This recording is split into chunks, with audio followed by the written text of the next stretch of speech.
Are we all connected now? So good afternoon.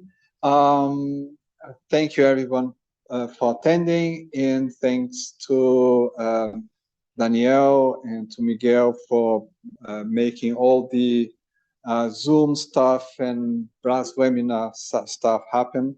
It's my pleasure to introduce you to Kira Astakhova. She's a professor at the Danish Technical University.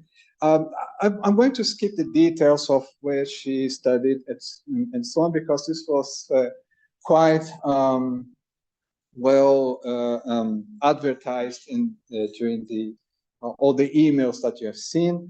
What I would like to say is that she is the second time now here in Belo Horizonte. We're very happy to have her back. And in the meantime, in the last 4 years, she came in 2019. Our group has really, our both groups have really made a very great connection and collaboration. We had students who have been in Stockholm with her. Pamela Miranda and Isabella Ferreira have been there. And we have, in the meantime, pursued several projects with quite interesting publications. And it's really great to have her here again, because now we know each other much better. We know what we can do, and we are already having tons of new ideas of things to do. So it's been really very exciting. And I'm passing the word to Kira, and thank you very much. Kira, thank you for coming. Thank you so much. So, pleasure. And today we'll be talking about nucleic acid analogs. Why do we believe that they are quite good tools for research and also for some biomedical applications? So I will allow myself to remind you, because it cannot be detached from what I'm going to be talking about. I graduated in medicinal chemistry. I'm a synthesis chemist.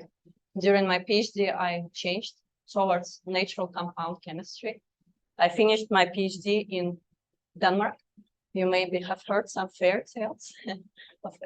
I lived actually by the place where Jose Andersen was born. Yes, there was a Danish National Research Center of Nucleic Acid Chemistry there. So from there, I worked a lot with sensors, with developing nucleic acid analogs for diagnostics. And then I moved to the US for quite some years, where I worked with sequencing technology, with starting developing gene therapy. And I ended up at Stanford School of Medicine as my first senior track. I was recruited back to DTU 8 years ago, where I now run research group, which is pretty much obviously doing nucleic acid chemistry and nucleic acid biotechnology. This is my group. They look very happy because they just started the semester. So they're still kind of fresh and full of energy. Yeah, but this is pretty much what we do. And this is the molecule that I have dedicated most of my career to. This is a nucleic acid. So we have a little bit of difference in the nucleobase, because we have ATCG in DNA and AUCG in RNA, but it's just the example. This is T.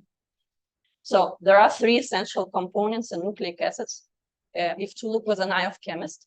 So we first have the nucleobase, which is, again, has options, but this is an aromatic compound. And it has this ability to perform quite some interactions. So it is a hydrophobe, so it performs hydrophobic its effect when nucleic acids fold. It also has the propensity to pi stack it is an aromatic compound. So when they comes close together to another aromatic compound, they pi stack. And these two are quite powerful interactions. And then we have the alma mater, the hydrogen bonding of nucleobases, which is the universal genetic code on Earth. So this is just one part, which is in itself very interesting, and you can dedicate a research life looking into chemistry and biology of nucleobase. But then we move on and we end up in carbohydrate. And carbohydrate has a completely different chemistry and structure compared to the nucleobase. This is a chiral compound, so it provides nucleic acids with stereochemistry. They are compounds per definition, atom connected to 4 different substituents, and tetrahedral geometry provides us with stereoisomers. And that complicates the story of nucleic acids, because they are indeed polychiral compounds. And then we have an extremely powerful electrostatic part to it, which is a phosphate. Phosphate is naturally negatively charged. So it has a lot of this, it creates all the drama for nucleic acid delivery because it's difficult, they are polyanions. And our cells, they have negative charge. So again, and what I really love about this type of natural compound we are looking at is that I don't know any other molecule that is found in live cells that has so much diversity from the chemistry standpoint, from interaction standpoint. So as a synthesis chemist, again, you can do so much here, you will never get tired of work. And also all of these different interactions that this type of molecule provides, it does not have anything similar to it. And that brings us to theory. Theory of nucleic acids is complicated. And it is a approximation theory because they are quite, you have seen already, they can do a lot of different things and we need to start somewhere. But I do believe that in order to design functional nucleic acid polymers, we need to understand more on how they interact and do some predictions to spare us time doing this. And also we can now already simulate some structure and interactions. Again, this is a complex field, but we are in the middle and we try to approach some theory and explore our molecules. So here you can also see what kind of applications we're mostly looking into. We do some research, some basic structural assessment of nucleic acids and as monomers and also as polymers. We work with diagnostics, gene therapy, and antiviral drugs. So this is the very famous central dogma. I apologize that I bore some of you who have already seen it many times, but for those who have not, I will repeat. So this is how the flow of information between biopolymers in cells, stories that we have been doing recently. And I will walk a little bit around looking at different aspects of molecular dogma. And I think you cannot avoid by looking at this scheme to see that nucleic acids, they play quite a big part. They fill in quite a lot of positions there, right? So they are, again, very relevant molecules from biological standpoint.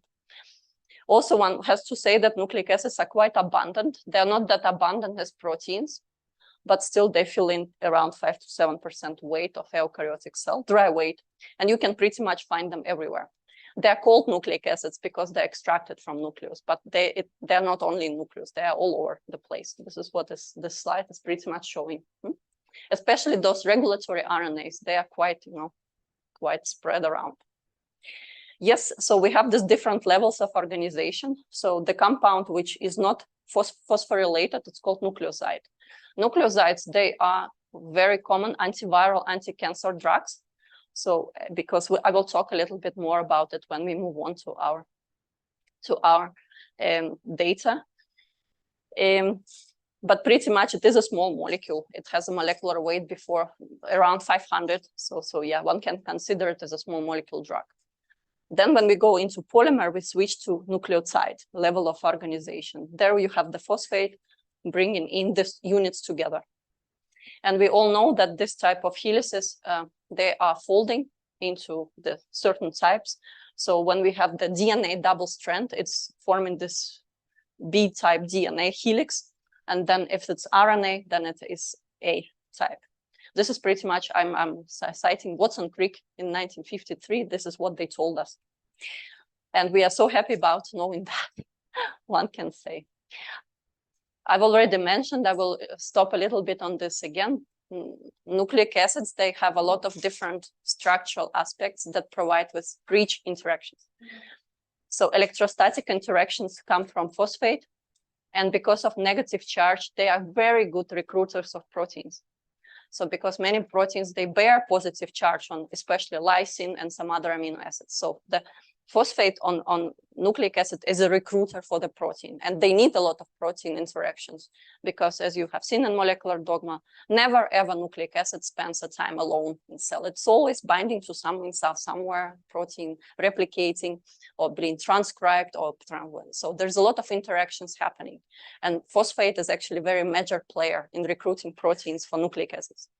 Then we have pi stacking of nucleobases, as I said, very powerful effect that holds helix together, and hydrophobic effect, and fine tuning, which is again is a quite weak interaction, and it's hydrogen bond of it's drawn here A to T and C to G, which is a universal genetic code. Nucleic acid analogs, they are not something that only we do in the lab, they also exist in nature. And there are some of them that have a role in epigenetic regulation. There are also some of nucleic acid natural modifications that are used to hide natural nucleic acids from immune system. Nobel Prize this year in medicine has been given for kind of that type of interaction and looking into this analog, some of them. But also making those synthetically brings us into the whole huge field of nucleic acid therapy, gene therapy, antiviral drugs, and also diagnostics. So how can we modify nucleic acid scaffold? Here, I mean, one have two extremes. We can keep the natural scaffold intact, which is the easiest from the chemical standpoint. We are not changing the chemistry of the nucleobase. We are not changing the chemistry of phosphate or sugar. We're just putting some things on it.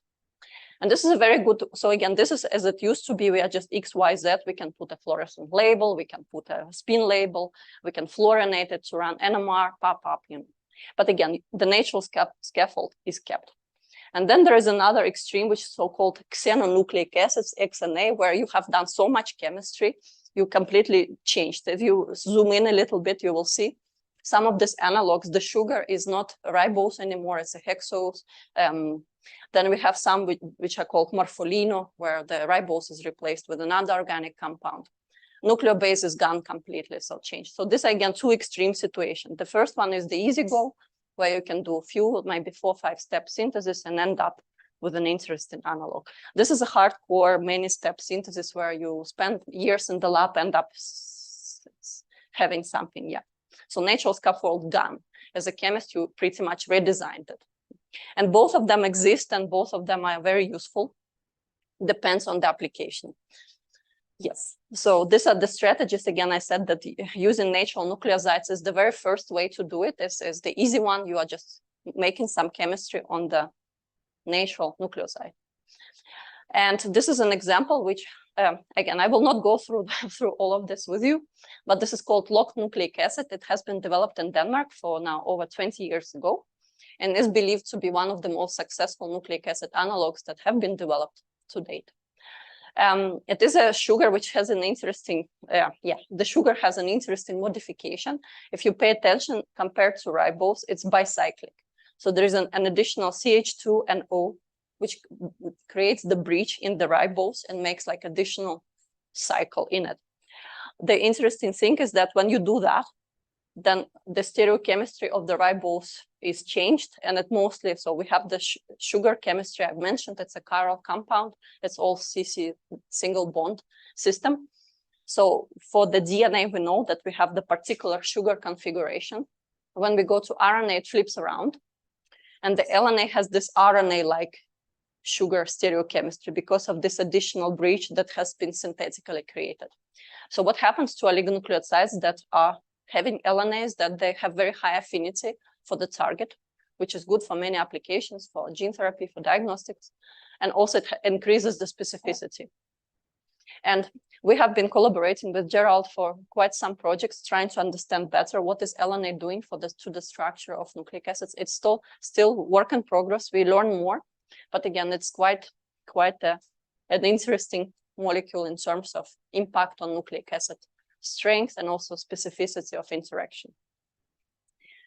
Yes, and now I want to just refresh a little bit how we do it. So we spent some time in chemistry lab. It's very classical organic synthesis when you do these modifications on nucleosides. And then we have, luckily for us, the machine. It would be hell of a work to couple it all hand by hand. So we synthesize this in the lab, and then we put it simply on the machine, and we have the program that will sequentially couple the nucleotides. One can also synthesize nucleic acids enzymatically. We can use the enzymes from cells and ask them to run the synthesis for us. They work much better than we do, and then this machine does, unfortunately for us, and good for enzymes. They spent millions of years evolution to become so efficient chemists, in a way, creating polynucleotides. The beauty of chemical oligonucleotide synthesis is that you can modify any position at any step. Enzymes are not very, very well tolerating modifications. So some of them they do, but some they will reject. So you simply cannot modify it with anything. Chemical oligonucleotide synthesis does not care. if you have this certain, like this dimethoxy-3-ethyl, and you have phosphoramidite on any whatever, it will be incorporated. So this is very nice.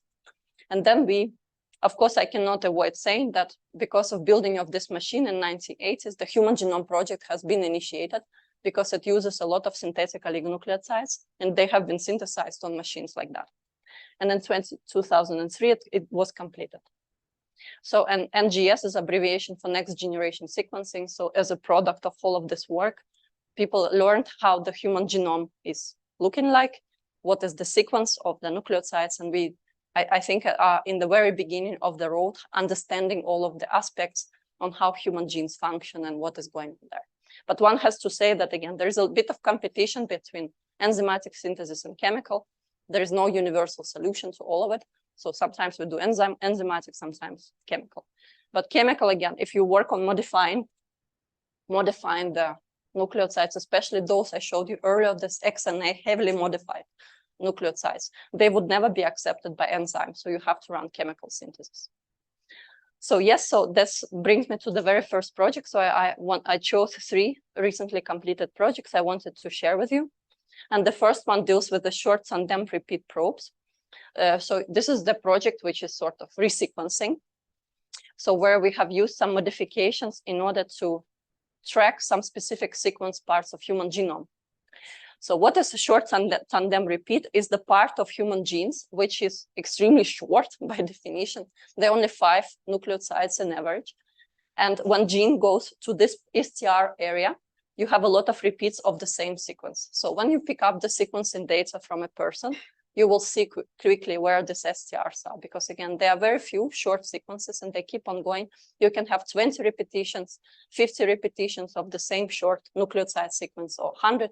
The beauty of it is that this number is absolutely unique. So every single person has their unique STR number. So you have maybe 10 of those or 20, and the number of repeats is human ID. So in forensic science, for example, when there's a criminal situation, whatever investigation, STRs are being analyzed. So this is this human ID part. So the number of these repeats is absolutely unique for each single human being. So you can identify from a blood sample or whatever you have who that was. Yes, well, STRs are also commonly used for biobanking. When you collect samples for research and you biobank ID of the sample, you always use STRs. The tricky thing about the STRs is that they're actually quite difficult to detect because they have a lot of stop codons. So stop codon is a part of the gene which says to polymerase to kind of, as I tried to show you here, it will fall apart. So that brings problem to sequencing and polymerase chain reaction that are common methods to detect STRs. So here I'm citing work with my student Adrian, who is now joined us as a PhD student, but it was his master project. And I have 2 great collaborators from Stanford and also from Spain who contributed with sequencing data and with biological samples for this research. So our idea was to design oligonucleotides probe to synthesize them and to apply them to accurately quantify STRs in human genome. So this is what we have done. So achieve tight and specific binding of sensor probe to short tandem repeat. We have been using nucleobase modified oligonucleotides for this, and also we incorporated some locked nucleic acid because we want this very. So the challenge here is the length because it's so short. So you need this extremely high binding affinity. And we also want the specificity and sensing at the same time. So the idea would be that we take a blood sample from a lot of people. We kind of mix it. We don't know who is who. But by applying our probes, then without sequencing, without polymerase chain reaction, we can say that they're different people or all the same person or what is what. So that was the idea behind it. And this is the chemistry. So you can see it's done by this modifying of natural scaffold. So we did not spend that much time in the lab doing that. So we put the fluorophore here on the base through triple bond using some metal organic synthesis. And then we incorporate it into oligonucleotides. So because we have quite a lot of sequence there to detect, we had to synthesize all letter variants, so A, T, C, G. But besides that, it was not that long, complicated synthesis. We just put the fluorophore. And we had locked nucleic acid already prepared. So this is the assay that we have done. So we put some capture probes for human gene on the bead. Then we incubated with the DNA, which we got from human samples. We digested in order to create a single strand fragment, because it is a double strand and we don't want that because it makes it more tricky. So we have only one single strand to single strand probe. STR probe is coming. And then we create this duplex, we denature and quantify the signal from the probes. So it is a bead-based hybridization stepwise assay. The whole idea is to have the human DNA and then to make our probe interact. So the number of the probes will be in our theory will be correlating to the number of STR repeats that you have in the genome. And we succeeded doing that. So we have selected 5 different common STR sequences in human genome. And we have seen a quite good response in our fluorescence signal from the probes when we have done. So we have done it on 50 human subjects, which is quite statistically significant number. When you come to a project like this, you run into problem of validation. So because we are developing a technique to make it easy, simple, cost-effective, but what to compare it to? Because sequencing, as I said earlier, often fails. So referee on this paper, he asked to validate, and we were like, but what to validate to? Luckily for us, there exists a standard. So it's called this NIST sequencing standard. It is a sequence that has been simply validated so many times with all existing sequencing methods. And it is the most accurate sequencing data that exists today. So we actually compared it and we had quite a good alignment to this very, very well sequence. So that was successful. And with this, we proceeded to even more challenging target, which is regulatory RNA. So we like approaching difficult sequences to analyze with our probe approaches. So here we are in the side chain of the central molecular dogma. We approached microRNA. And here I worked with a former student of Gerald, Isabella, and I had my students in Denmark, a PhD student and master student, Sophie and Marie. So what is interesting about microRNA, they're also short, similar to STR that I just discussed, but they are RNA. This is not DNA. And for those who are not familiar, RNA targeting is a nightmare of nucleic acid technology because RNA is folding in a strange 3D constructs. It is not strictly following Watson-Crick base pairing. It nicely accepts mismatches. So it makes probe design very interesting and very tricky task. Besides, they're short-living. So you have to be working very carefully, very fast. Yeah. So, but why do we bother about this regulatory RNAs? Because they are very relevant. They're regulators of cell processes, and they're involved in a lot of cancers and a lot of inflammatory diseases. And right now, so because it's quite new, so they have been only discovered soon 20 years ago. Right now, we know around 2,600, but there are more coming. Because of the difficulty with the sequence detection, there is not much known about the mutations in microRNA. There are some data showing that there is a mutation happening in some of the microRNA that can be pathogenic, but because of the difficulty with the detection, it's not that easy to catch them. So we wanted to see if we can do something about it. So here we are looking at, so SNP stands for single nucleotide polymorphism, which is a mutation in either DNA or RNA. In this case, this is microRNA. So we have these 3 major techniques, which I outlined here that I used to catch microRNA. So one is array, the other is Illumina sequencing, and then we have the PCR. And you can see quickly, so that 2 out of these 3 techniques, they're simply not suitable for SNP detection. They simply fail on doing that. Only array can do that, but specificity is 93%, and array are also extremely expensive. So we thought that we can do something about it with our designs. But here we wanted to approach it same way with amplification-free bead-based assays. But we needed some very good approach to design the probes to be super specific. And here I'm in the field of research of my collaborator, Professor Weber. But because we are looking into some prediction of the interaction probe to target, which is done by theoretical model for hydrogen bonding and pi stacking. I will not be talking too much about it because I don't want to run into trouble here. And my slides are not changing. This is not working. Yeah, thank you.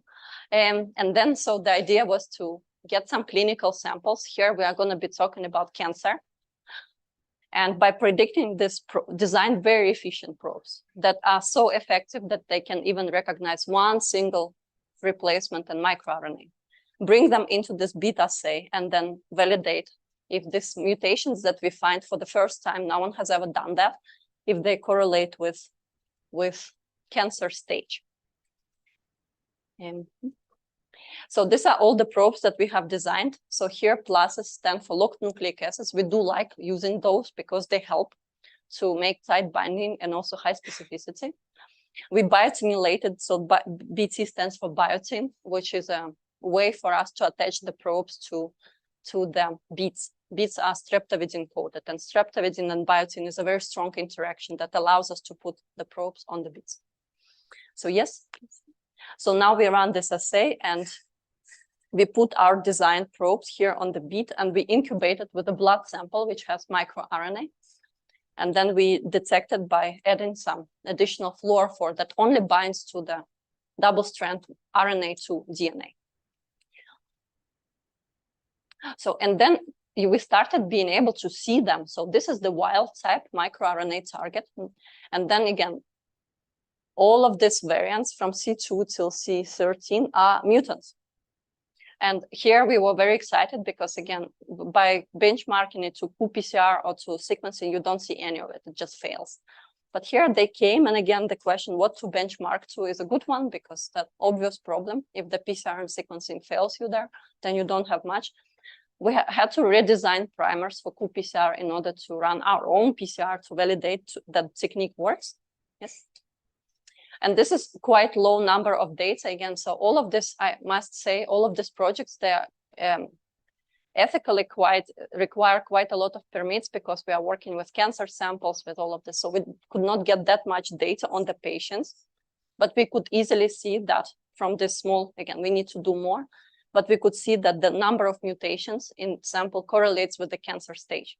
So that makes us believe that, yeah, similar to some other experiences we had in DNA sequences of genes, the more issues arise, the more mutations you have. So again, when this cancer progresses, you have more and more accumulated mutation. What can we use it for? We can use it for diagnostics purposes and also hopefully later on when we have more data for personalized better treatment. Thank you. Oh, it works again, thanks. And now, so this is the final part that I wanted to discuss. So now, again, I said we started with the STRs, which is upper part of dogma, it's DNA genome. Then we did this microRNA, and now we are even further in the post-translational modified protein antibody. So one can also use some of our products to work on antibody detection. So here I want to talk about an autoimmune disease, which is called systemic lupus erythematosus, or often called lupus. So I have been working with a student, Andres, who has done masters on this work. So what is about lupus? Lupus is an autoimmune disease. It's an autoimmune disease where a person develops antibodies to his or her own DNA. We are not supposed to have antibodies to our own DNA because we have a lot of DNA and it's dangerous for us to have reactions to it. But there are some, again, the theory of it is lacking, but there are some evidences showing that some checkpoints where antibodies should not recognize DNA, they're not regulated, and the antibodies that attack own DNA, they pass. So they go further and they start developing this autoimmune disease, which is systemic, which means that it attacks many organs, and that typically a person who has this disease will not live longer than 30 years. There are some immunology here that we have this DNA that creates immune complex with antibody. It simply activates complement, and complement is our natural defense mechanism, and it ruins tissue. I said lupus is systemic, so many tissues will be affected. It goes for pretty much whatever it can hit, but mostly kidney. Then we have another part, which is, so all of it is inflammation induction with this DNA antigens.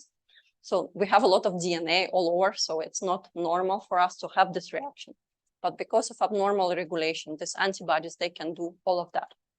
And the final part is really brutal because this is T-cell activation by DNA antigens and B cells. So that all these three parts come together and create the cytokine storm and all of this situation, which leads to quite serious disease, lupus.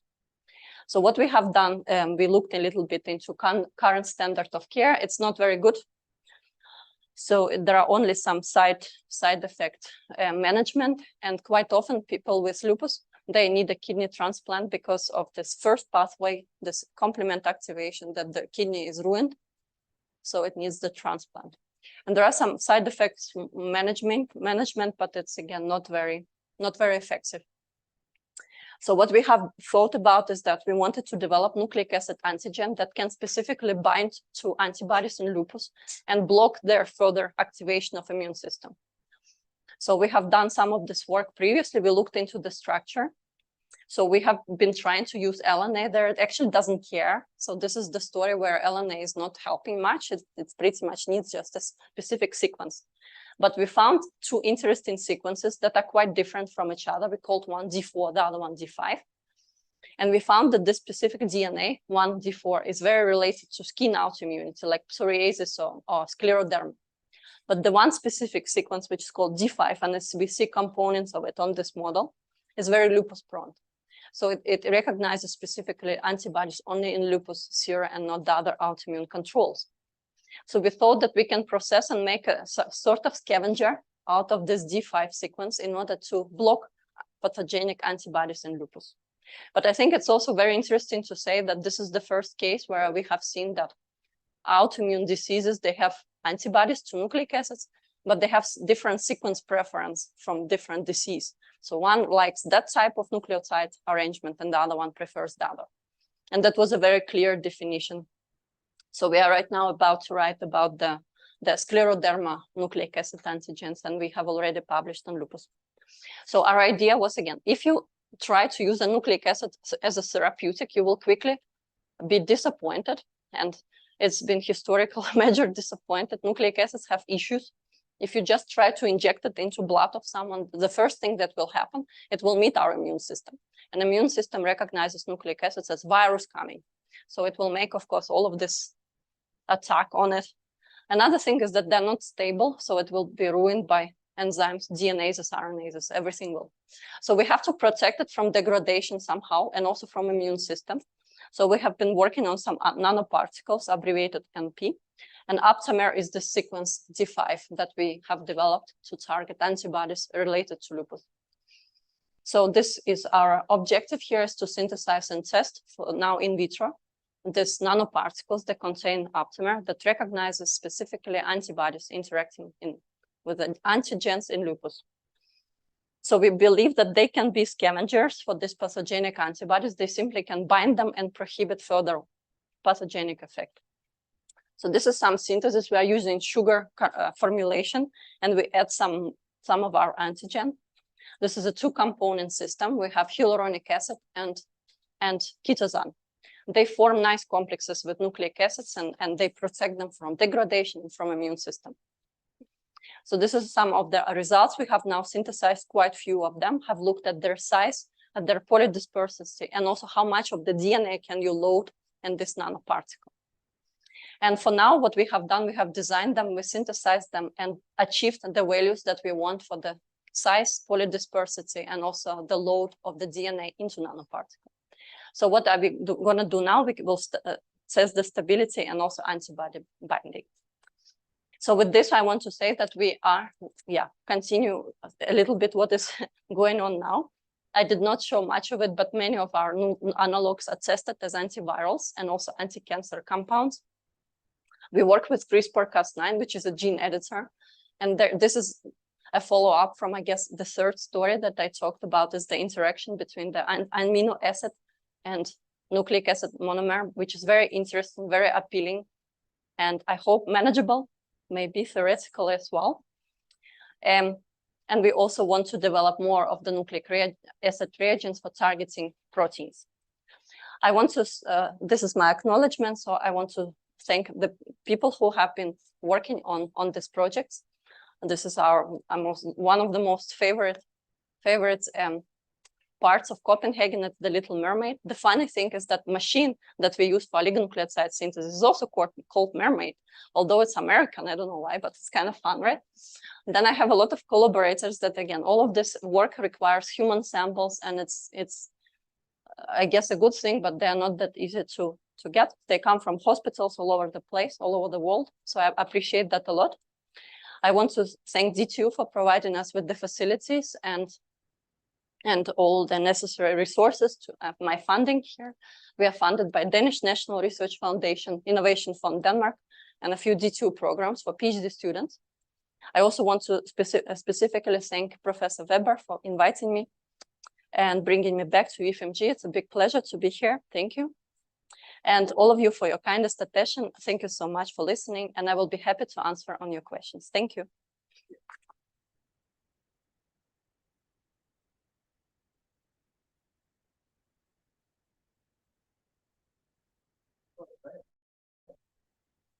Hello, very interesting work. I have two questions. Right, they are all about the second part, the microRNA sample. First, like, what that sample looked like, what was it like against the you know yourself? It was a plasma. The plasma. Yes. Just like the microRNA that you mentioned were all exosomal. Yeah. Did you try for non-exosomal microRNAs? Because I would imagine that if they're testing blood, they would be dedicated. So are all the microRNAs you found exosomal? And did you have any techniques to find the non-exosomal? We smashed exosomes for the first part of protein. So they are out of exosomes, yes. Yes, otherwise there's not much to find there, and they're degraded. And also, did you try that for any tissue or on blood? Because maybe for other tissues, would you be more interested because they don't choose exosomes because the RNAs will be there more. In Europe, it's quite difficult to get material from cancer patients. So we struggled a little bit even to get that. So biopsy, we are now part of project that is on breast cancer where they collect biopsy. And the interesting thing is also that there's a treatment follow-up. So they're testing new treatment, monoclonal antibody treatment for breast cancer. So we will know that, but it's we will get biopsies and serum. So do you try for cancer cell lines? Does it work? We have not done that. That's a good question. Yeah, I'll start there. Yeah. Thank you. Questions? Really nice work. I'm curious about your microRNAs. You said that there is a linear relationship between the level of information that are cancer stage. But you tried that in one single model, yes, which one was that is repeated many times. So there's a colorectal cancer, and it's only one that we have. So again, issue has been the samples. So we just had one set. But now we are entering this breast cancer, where by sequencing, it has been already confirmed that mutations have something to do with it in microRNA, but nothing about the levels and staging and any of that. But we will know when we have. So right now, they still run the trial. So we will get samples when they're done and test on breast cancer. But this is from colorectal cancer.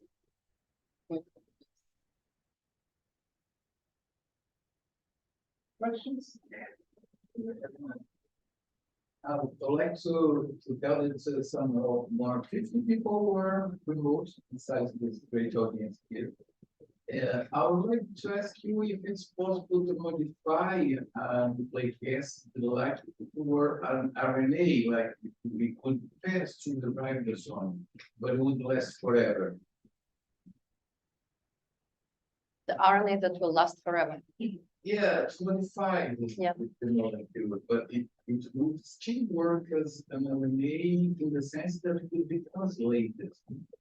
So I'm supposed to do experimenting on the bench, just put it for question. It's actually something that we are trying.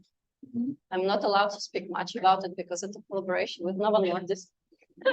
But if you think about drug development, it has to be cleared at some point. So you cannot have a drug hanging there forever. So it's a balance. So we are typically, in order to be translated, they should be sugar modified a little bit. So 2' fluor, 2' omesyl, a little bit phosphosylate, not too much. So it has to be clear. But they can last for quite a lot, actually, quite a long. And the idea is, again, it's very interesting one, very appealing, to make drugs out of this mRNA that are modified. Yes. So we are looking into it. You probably know the modification that Pfizer vaccine. Yes. We are kind of, everyone. I think that's everyone knows. Yeah. But the idea again is because, so vaccine is very rare dose. If you want to do the drug, you need to dose more. So there are some aspects to that, and the clearance is important one. It should not stick. Yeah. But one can put a lot of this and make it stick around, but then some side effects will come, and one doesn't want that, so it can inflame. So typically oligonucleotides, especially phosphatases, will go to kidney, liver, and if they stick there, it's not good. So it's a balance. So we modify some positions, and we have not tried yet to do it in cells. It's only like this in vitro translation. Yeah, but the idea later will be cells. So we are looking into it.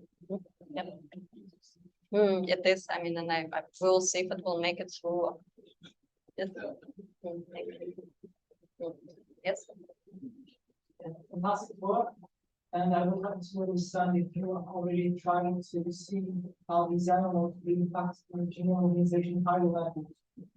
Like if you say you can use in vitro kind of environment, what can happen to we are trying to start collaboration on that. So I will tell you, if Gerald, now you have to invite me again, and in 5 years I will now have some extras. We don't know. We are not right now in the stage where we just had. And we're still not there. So we're only trying the chemistry to make that protein out. Yeah. But it's a very good question. Questions. You guys are talking about mRNA aging. There was a paper earlier this year on Nature about how global methylation, the path of the mRNA, because the mRNA has longer inside the cell, which is very good. Yeah. So it's a True.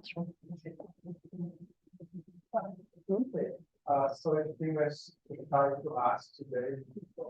Tuesday still till next week. She's in my office. Feel free to drop by or send an email and contact there. Thank you very much. Thank you so much. Talk, and thank you all for coming. Thank you.